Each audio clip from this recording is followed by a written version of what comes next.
এবার নতুন কৌশলে মাঠে নামছে আওয়ামী লীগ।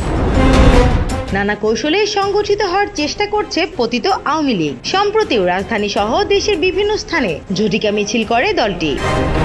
এবার ফিলিস্তিন ইস্যুতে movement for a free Palestine এর ব্যানারে মাঠে নামার প্রস্তুতি নিচ্ছেন তারা।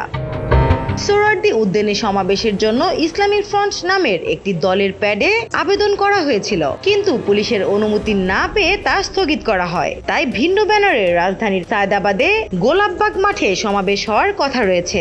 এ সম্পর্কিত সব প্রস্তুতি ইতোমধ্যে শেষ হয়েছে। সমাবেশে অংশ নিতে সারা দেশ থেকে আওয়ামী লীগ ও এর অঙ্গ সহযোগী সংগঠনের অনেকেই ঢাকায় এসেছেন বলে জানা গেছে। অভিযোগ রয়েছে আওয়ামী লীগ নেতাকর্মীরা ওলামা লীগ পন্থী আলেমদের মাধ্যমে বিভিন্ন মাজার ও দরবারের নাম ব্যবহার করার চেষ্টা করছেন। এক্ষেত্রে সহযোগিতা করছেন ইসলামী ফ্রন্টের নেতারা।